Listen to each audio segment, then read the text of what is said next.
नमस्ते दोस्तों, एक बार फिर से आपका मेरे चैनल पर हार्दिक स्वागत है। पिछला वीडियो थोड़ा एब्रप्टली बंद हो गया था दोस्तों, उसके लिए माफ़ी चाहूँगा।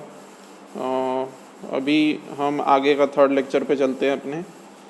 एक्चुअली लेक्चर नंबर 1 पहले अपलोड होना था, लेकिन लेक्चर 2 पहले अपलोड हो गया। कोई बात नहीं, वो कुछ एरर आ गया था इसलिए वैसा हुआ। कोई उसमें मसले वाली बात नहीं है। तो ये थर्ड लेक्चर रहेगा और हम शुरू कर रहे हैं। ये बेसिकली यूपीएससी का केमिस्ट्री ऑप्शनल का कोर्स यहाँ पे मैं करा के दे रहा हूँ आपको। एक्चुअली मेरे पास उतना बेहतर अरेंजमेंट तो नहीं है, लेकिन आपको समझ में पूरा आएगा इसकी मैं गारंटी दे सकता हूँ। तो वीडियो को एंड तक देखिएगा। तो पिछला वीडियो थोड़ा एब्रप्टली बंद हुआ था, तो हम फ्रीक्वेंसी डिस्कस कर रहे थे। Okay, we were discussing frequency. तो सो देखिए फ्रीक्वेंसी में क्या होता है, what do we mean by frequency. और हम इलेक्ट्रोमैग्नेटिक स्पेक्ट्रम पे जाएंगे। उसके बाद इलेक्ट्रोमैग्नेटिक स्पेक्ट्रम पे जाने से पहले हमें ये समझना ज़रूरी है, जैसे इलेक्ट्रोमैग्नेटिक स्पेक्ट्रम, तो इलेक्ट्रोमैग्नेटिक स्पेक्ट्रम पे जाने से पहले फ्रीक्वेंसी क्या होती है ये समझना ज़रूरी है। तो फ्रीक्वेंसी क्या होती है, देखिए ये मान लीजिए वेव है, इलेक्ट्रोमैग्नेटिक वेव की मैं बात कर रहा हूँ। मान लीजिए ये एक्स प्लेन है। एक्स प्लेन मतलब ये जो पेपर है इसका प्लेन जो है ये एक्स प्लेन है। मान लीजिए ये एक्स प्लेन है, तो वाई प्लेन जो होगा इसके परपेंडिकुलर होगा। ओके, वाई प्लेन कहाँ होगा, इसके परपेंडिकुलर होगा इस तरीके से। ये एक्स प्लेन है तो वाई प्लेन इस तरीके से होगा। ओके, तो मान लीजिए वाई प्लेन में, तो मैंने आपको बताया था कि इलेक्ट्रिक और मैग्नेटिक फील्ड जो है वे एक दूसरे के परपेंडिकुलर होते हैं। तो मान लीजिए ये इलेक्ट्रिक फील्ड है, तो मैग्नेटिक फील्ड किस तरीके से हम पेपर पे कैसे ड्रॉ करते हैं, उसको इस तरीके से ड्रॉ कर देते हैं हम कुछ। ठीक है, देखा होगा आपने किताबों में, और ऐसे ऐसे लाइन मार देते हैं। ठीक है ना, ठीक है, ऐसा कर देते हैं। लेकिन एक्चुअल में this is not the way. Actually the thing is ये ड्रॉ नहीं कर पाते, इसलिए ऐसा अप्रॉक्सीमेटली ड्रॉ कर देते हैं। एक्चुअली ये इलेक्ट्रिक फील्ड अगर इस प्लेन में जा रहा है, मान लीजिए ये जो ब्लैंक वाला जो वेव है ये इलेक्ट्रिक फील्ड दिखा रहा है, तो इसके परपेंडिकुलर जो होगा इस तरीके से मैग्नेटिक फील्ड होगा। अगर इस तरीके से इलेक्ट्रिक फील्ड है, देख लीजिएगा, इस तरीके से इलेक्ट्रिक फील्ड है तो इस तरीके से मैग्नेटिक फील्ड होगा। ओके, अब फ्रीक्वेंसी क्या होती है वो जान लेते हैं हम, तभी हमको इलेक्ट्रोमैग्नेटिक स्पेक्ट्रम समझ में आएगा। इसके पहले वाले लेक्चर में हम वेवलेंथ देख चुके हैं। तो देखिए फ्रीक्वेंसी क्या होती है। मान लीजिए ये कोई वेव है। ओके, अब ये जो वेव है ये किसी एक पॉइंट, अगर मैं कोई एक पॉइंट, मैंने आपको वेव प्रोपोगेशन भी बताया था पिछले वीडियो में, वेव कैसे प्रोपोगेट करती है। मान लीजिए ये सीधी लाइन है, सीधी बना नहीं पाया हूँ मैं, पर मान लीजिए सीधी है। तो ये जो वेव है, मान लीजिए इसकी डायरेक्शन ऑफ प्रोपोगेशन ये है, इस वेव में प्रोपोगेट हो रही है वेव, इस डायरेक्शन में प्रोपोगेट हो रही है। तो क्या होगा कि ये जो होगी ना, जैसे ये वेव का ये वाला जो पार्ट है, तो वेव आगे की ओर मूव होएगी। मतलब ये वाला पार्ट यहाँ आ जाएगा, ये टॉप वाला पार्ट जो है ये यहाँ आ जाएगा, ये यहाँ और ये इस तरीके से। तो इसको जब मैं ज्वाइन करूँगा तो इस तरीके से कुछ हमें मिलेगा। मतलब ये जो पीछे का पार्ट है वेव के, वो आगे ट्रेवल कर गया, ये वाला पार्ट आगे ट्रेवल कर गया, ये वाला पार्ट और आगे ट्रेवल कर जाएगा, तो इस तरीके से बन गया। ठीक है, और ये वाला पार्ट और आगे ट्रेवल कर जाएगा, तो ये इस तरीके से बन गया। मान लीजिए ये आइडेंटिकल है। ओके, मान लीजिए दोनों आइडेंटिकल है, हाथ से बना नहीं है आइडेंटिकल। ओके, तो इस तरीके से आप देख सकते हैं कि वेव प्रोपोगेट कर रही है। अब देखिए ये जो वेव है, मान लीजिए इस पॉइंट पे फ्रीक्वेंसी बता रहा हूँ क्या होती है। तो ये पॉइंट पे मान लीजिए 1 सेकेंड में, ये वाला जो पॉइंट है इस पे 1 सेकेंड में मान लीजिए पूरी एक वेव ट्रैवल कर जाती है। ठीक है, मतलब ये पूरा पट्टा और ये पूरा पट्टा आगे जैसे ही जाएगा, ये वाला पॉइंट है तो ये वाला पॉइंट यहाँ आ जाएगा। ठीक है, तो मान लीजिए 1 सेकेंड में पूरी वेव ट्रैवल कर गई उस पॉइंट से, तो उसकी फ्रीक्वेंसी क्या हो जाएगी, 1 साइकिल पर सेकेंड इसकी फ्रीक्वेंसी हो जाएगी। इसी को कहते हैं यूनिट हर्ट्स कहते हैं। और हर्ट्स का डायमेंशन क्या होता है, सेकेंड इनवर्स होता है, सेकेंड इनवर्स। ओके, तो ये 1 हर्ट्स हो गया। अब ज़रूरी थोड़ी है कि पूरी की पूरी सैगी वेव ही जाएगी। हो सकता है 1 सेकेंड में, यहाँ से इस पॉइंट से 1 सेकेंड में एक वेव गई और उसके बाद में इतनी सी वेव चली गई। ठीक है, 1 सेकेंड में एक वेव और फिर उसके बाद में इतनी सी वेव चली गई, तो मान लीजिए ये 1/10 है, मान लीजिए ये 1/10 वेव है, ठीक है। तो क्या हो जाएगा 1 + 1/10 यानी कि 1.1, तो 1.1 हो जाएगी उस केस में इसकी फ्रीक्वेंसी। ठीक उसी तरीके से यदि ये जो वेव जा रही है इस डायरेक्शन में, मान लीजिए ये वाला पॉइंट मैंने कंसिडर किया और मैंने टाइमर लगाया 0 सेकंड से शुरू हुआ और मान लीजिए 1 सेकंड ख़त्म होते ही मैंने टाइमर को स्टॉप किया और देखा, यहाँ गिन लिया मैंने कितनी वेव गई। तो मान लीजिए एक वेव पूरी चली गई, फिर उसके बाद वाली जो यहाँ से जो वेव आ रही थी, दूसरी वाली जो वेव इसके पीछे थी, वो भी मान लीजिए पूरी चली गई, और थर्ड वेव का जो तीसरी वेव थी जो इधर थी, उसका मान लीजिए इतना पार्ट जाता है, ठीक है, मतलब 1/4 जा रहा है मान लीजिए। तो इसकी फ्रीक्वेंसी कितनी हो जाएगी 1, ये पूरी चली गई, यहाँ से पास हो गई 1 सेकंड में, ये 1, ये हो गया 2, यहाँ से यहाँ तक ये हो गया 2, और 3 क्या हो जाएगा, 3 नहीं सॉरी 1 2, और ये क्या हो जाएगा 1/4, यानी 2 + 1/4 यानी कि 2.25 इसकी फ्रीक्वेंसी हो जाएगी। समझ में आई आपको बात? तो 1 सेकेंड में एक पॉइंट से कितनी वेव्स पास हो रही है वो बेसिकली फ्रीक्वेंसी होता है। इसी के आधार पे हम इलेक्ट्रोमैग्नेटिक स्पेक्ट्रम बनाते हैं दोस्तों, ध्यान में रखिएगा। Sound wave is not an electrical wave, okay, electromagnetic wave, sound wave is not an electromagnetic wave, no, sound wave is not, but light wave is. अब मैं इलेक्ट्रोमैग्नेटिक स्पेक्ट्रम ड्रॉ कर देता हूँ, हालांकि मैं उतना अच्छे से ड्रॉ नहीं कर पाऊंगा, पर सीधी लाइन में देखो, इसी हमने जो पढ़ा था वेवलेंथ, उसी के आधार पे, वेवलेंथ के ही आधार पे इलेक्ट्रोमैग्नेटिक स्पेक्ट्रम बनता है, ठीक है। तो जो 10⁻14 मीटर जब इतनी वेवलेंथ होगी इसके आसपास, मतलब एग्जैक्टली 10⁻14 नहीं, 10⁻14 के आसपास, ठीक है, आसपास मतलब 1.1 × 10⁻14 हो सकता है, 2.2 × 10⁻14 हो सकता है, मतलब उसके मैग्नीट्यूड का, ओके, यहाँ मतलब है। तो ये कॉस्मिक रेज होती है। कॉस्मिक रेज मतलब जो यूनिवर्स में पाई जाती है वो वाली रेज हो गई है, ठीक है। उसके बाद में 10⁻13 पे 10⁻13 मीटर जब वेवलेंथ आएगी तो क्या आएगा, गामा रेज आएगा, ओके, एंड सो ऑन। और हमारा जो मैं पूरा का पूरा इलेक्ट्रोमैग्नेटिक स्पेक्ट्रम नहीं लिखते बैठूंगा, उसमें तो पूरा टाइम चला जाएगा, आपको तो किसी भी बुक में मिल जाएगा। यहाँ पे एक विजिबल का रीजन आता है दोस्तों, ठीक है, इसी इलेक्ट्रोमैग्नेटिक स्पेक्ट्रम में एक विजिबल का रीजन आता है, और इस विजिबल वाले रीजन में जो वेवलेंथ होती है, ठीक है ना, इस विजिबल वाले रीजन में जो वेवलेंथ होती है वो 10⁻² के ऑर्डर में होती है दोस्तों, ओके, मतलब 1.1 × 10⁻², 7 × 10⁻², इस तरीके से। तो ये विजिबल वाले रीजन में होती है ये, ठीक है, समझ में आई आपको बात? ओके, 10⁻², यस, 10⁻², मतलब इसको टू बी प्रिसाइज अगर कहा जाए तो 720 नैनोमीटर होता है। 720 नैनोमीटर से लेके 420 नैनोमीटर तक लिख लीजिएगा, 700 नैनोमीटर से 420 नैनोमीटर तक जो होगा ये विजिबल लाइट होगा। अब इसको मीटर में आप कन्वर्ट कर सकते हैं, 7 × 10⁻⁻7 आएगा, ठीक है। तो ये 10⁻⁻13 ऐसा करते करते जब ये 10⁻² नहीं है, 10⁻⁻7 है, ओके। तो 10⁻⁻7 के आसपास जब आएगी वेवलेंथ तो ये विजिबल लाइट आएगा। इसी को नैनोमीटर्स में कन्वर्ट किए तो 700 नैनोमीटर टू 420 नैनोमीटर।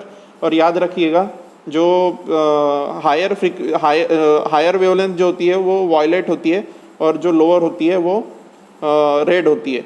तो इसको ध्यान में कैसे रखना है, ये वॉयलेट है और ये रेड है, इसको ध्यान में कैसे रखना है। आप विबग्योर समझते हो ना, विबग्योर, ठीक है। तो violet, indigo, blue, green, yellow, orange, red, ठीक है, ये विबग्योर का फुल फॉर्म होता है।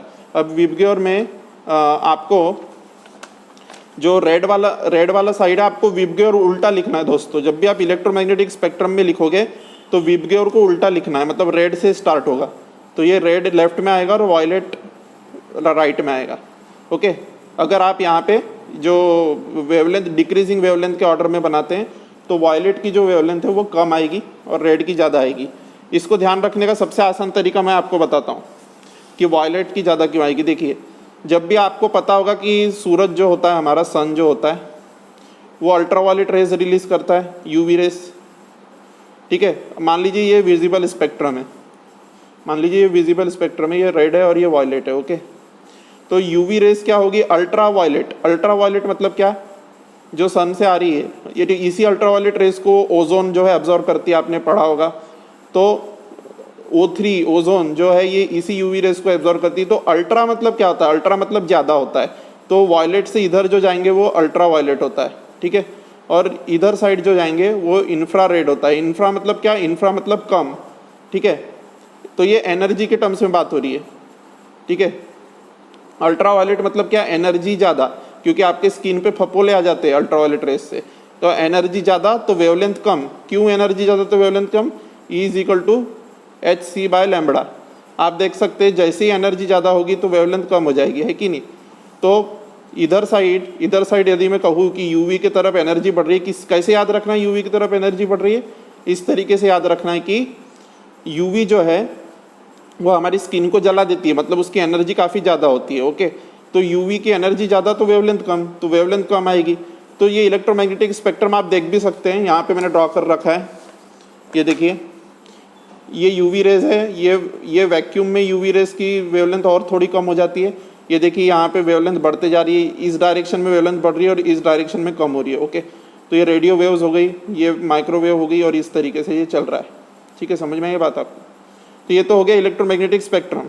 इतना ही पार्ट हमें विजिबल होता है, ये जो यहाँ से यहाँ तक वाला जो पार्ट है, यही पार्ट हमें विजिबल होता है, और ये वाला भी पार्ट इनविजिबल होता है और इधर वाला भी पार्ट इनविजिबल होता है। इंफ्रारेड रेज जो दिख रही है यहाँ पे आपको, ये इंफ्रारेड रेज जो है, ये फार इंफ्रारेड, ये हमारे माइक्रोवेव ओवन में काम आती है, ओके। फार इंफ्रारेड जो रेज है ये माइक्रोवेव ओवन में काम आती है। और ये जो माइक्रोवेव है, मतलब ये इस रीजन की जो वेव्स है ये इसमें काम आती है, माइक्रोवेव ओवन में। और जो सन की हीट से जो हमें गर्मी महसूस होती है वो भी इसी रीजन की वेव्स के कारण होती है, ओके। और जो पीला लाइट, जो मतलब वाइट लाइट जो हमें सन का दिखता है, जो हमें येलोइश दिखता है पर होता वाइट है, वो जो है वो ये विजिबल रेंज का होता है, ठीक है। समझ में आई बात आपको? अब आप देख सकते हैं कि माइक्रोवेव जो है मॉलिक्यूलर रोटेशन करता है, ये सब मैं आपको बताने वाला हूँ, ठीक है। तो ये नेक्स्ट लेक्चर पे आप बने रहिएगा मेरे साथ, मैं आपको पूरा एक्सप्लेन करके दूंगा। अभी हम एक और कंसेप्ट यहाँ पे पढ़ लेते हैं, वेव नंबर क्या होता है। वेव नंबर, ठीक है। तो वेव नंबर देखिए क्या होता है। ये मान लीजिए एक वेव है, वेवलेंथ में मैं क्या कर रहा था? वेवलेंथ में मैं इसको मेजर कर रहा था, यहाँ से लेके यहाँ तक जो डिस्टेंस है, जिसके बाद में वही पैटर्न रिपीट हो जाएगा, यहाँ से लेके यहाँ तक जो डिस्टेंस है, इसके बाद में वही पैटर्न रिपीट हो जाएगा। तो ये क्या हो गई? वेवलेंथ हो गई। इसको लैम्बडा से डिनोट करते हैं। लेकिन व्हाट अबाउट कि मैं अगर डिस्टेंस फिक्स रखूँ, मान लीजिए मैं 1 मीटर का डिस्टेंस फिक्स रख लेता हूँ, वेव नंबर पढ़ा रहा हूँ, ठीक है। तो ये 1 मीटर का डिस्टेंस मैंने फिक्स रख लिया। अब मान लीजिए यहाँ पे 1 मीटर के डिस्टेंस में एक वेव आती है, तो वेव नंबर क्या हो जाएगा? 1 हो जाएगा, क्योंकि एक वेव आई 1 मीटर के डिस्टेंस पे। मान लीजिए उसी तरीके से ये 1 मीटर का जो डिस्टेंस है यहाँ से लेके यहाँ तक, इसमें मान लीजिए एक वेव पूरी आती है और दूसरी वेव आधी आती है, ठीक है। डिस्टेंस फिक्स है यहाँ पे, ये आइडेंटिकल कंसिडर कीजिएगा इसका, ठीक है। तो ये एक वेव पूरी आई और दूसरी आधी आई, तो इसकी वेव नंबर क्या हो गया? 1 मीटर में कितनी आई वेव? कितनी वेव आई? 1 और 0.5, यानी 1 + 0.5 यानी 1.5 वेव आई, यानी 1.5 वेव आई। तो इसका वेव नंबर क्या हो जाएगा? 1.5 हो जाएगा। समझ में आई बात आपको? अब मान लीजिए उसी 1 मीटर के डिस्टेंस में कुछ ऐसी कंडीशन आती है कि एक वेव तो पूरी आ रही है और दूसरी वेव का जो है वो थोड़ा सा ही पोर्शन आ रहा है इस तरीके से, ठीक है। तो मान लीजिए 1/10 आ रहा है, तो 1 + 0.1 यानी कि 1.1 हो जाएगा इसका वेव नंबर। तो हम कैलकुलेट कैसे करते हैं? अब हम ऐसा तो मेजर करते बैठेंगे नहीं, तो मैं आपको फार्मूलेज बता देता हूँ। कुछ इंपॉर्टेंट फार्मूलेज है क्वांटम फिजिक्स के जो आपको पता होने चाहिए, ठीक है। इसको वेव नंबर को इससे डिनोट करते हैं। ये क्या हो गया? Wave number. ये क्या हो गया, फ्रीक्वेंसी। ये क्या हो गया, वेवलेंथ।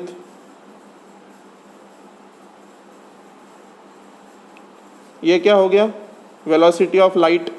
मतलब इलेक्ट्रोमैग्नेटिक रेडिएशन की वेलोसिटी को सी से दिखाते हैं। और ध्यान रखिएगा इलेक्ट्रोमैग्नेटिक वेव की जो वेलोसिटी है वो सी से दिखाई जाती है, और ये जो सी है ये कांस्टेंट होता है, ठीक है। C is equal to constant which is equal to approximately 3 × 10⁸ metre per second. Okay, समझ में आई बात आपको। और ई को एनर्जी के लिए ई यूज़ करते हैं, एनर्जी ऑफ इलेक्ट्रोमैग्नेटिक वेव के लिए। अब मैं आपको सारे फार्मूले एट वन प्लेस लिख के दिखा देता हूँ, ठीक है। ध्यान रखिएगा जो वेव नंबर होता है ये 1/λ होता है, ठीक है। अभी बताया था मैंने क्यों 1/λ रहेगा, क्योंकि कितनी 1 मीटर को फिक्स कर रहे हैं ना, 1 मीटर को फिक्स कर रहे हैं, उसमें कितनी वेव आ रही है देख रहे हैं, तो वेव लेंथ से उसका लेना देना है इसलिए। तो और वेव लेंथ क्या हो जाएगा, क्या हो जाएगा, सॉरी वेव लेंथ नहीं, म्यू इज इक्वल टू क्या हो जाएगा, c/λ, ठीक है। म्यू इज इक्वल टू हो जाएगा c/λ, where v is velocity हो रही है। अब मैं ये भी फॉर्मूला आपको बता देता हूँ डिराइव करके। देखिए ये यहाँ से यहाँ तक का डिस्टेंस और ये वेव जा रही है, ओके। ये वेवलेंथ का है, ये वेवलेंथ का डिस्टेंस है। मान लीजिए ये जो c वेलोसिटी है, मान लीजिए ये 10 मीटर पर सेकंड की वेलोसिटी से जा रही है, हाइपोथेटिकल फिगर बता रहा हूँ। और मान लीजिए यहाँ से जो है 2 वेव्स पास हुई, तो फ्रीक्वेंसी कितनी हो गई, c/2, 2 वेव पास हुई, ठीक है। तो इसकी फ्रीक्वेंसी कितनी हो गई, ये तो मैंने उल्टा बता दिया खैर, पर इसकी वेवलेंथ मान लीजिए 2 मीटर है, ठीक है। 2 मीटर की वेवलेंथ है ये, यहाँ से लेके यहाँ तक डिस्टेंस। तो क्या होता है, यहाँ पे क्या निकाल रहे हैं हम, नंबर ऑफ टाइम्स जो वो वेव गई है, ठीक है। तो क्या हो जाएगा, c मतलब 10/λ मतलब 2 मीटर, मतलब इसकी फ्रीक्वेंसी कितनी हो जाएगी, 5 हो जाएगी, क्योंकि 2 मीटर में ये 5 बार जाएगा। फिर समझ में आ रही बात आपको, ठीक है। तो मैं एक जगह पे सारे फॉर्मूले मैं आपको बता देता हूँ लिख के। E is equal to hc/λ, रटने की कोई ज़रूरत नहीं है, ये तो फार्मूला सभी को याद रहता है। ये भी फार्मूला देखिए, ये भी आपको याद रहेगा। और फिर बाकी के जो फार्मूले यहीं से डिराइव होते हैं। ये जो है इसकी जगह पे क्या रखा हुआ है, देखिए इसमें ये रखा हुआ है, तो ये भी फार्मूला यहीं से डिराइव हो रहा है, ठीक है। और इसका उल्टा कर दिया तो वेव नंबर मिल जाएगा λ/c। समझ में आ रही बात आपको, तो इस तरीके से आप ध्यान में रख सकते हैं। चलिए ओके, थैंक यू फ्रेंड्स, ये वीडियो इतना ही रखते हैं। अगले लेक्चर में लेक्चर नंबर 4 रहेगा, हम इलेक्ट्रोमैग्नेटिक स्पेक्ट्रम से आगे बढ़ेंगे और आगे की बातें आपको पढ़ाऊँगा। Okay, thank you.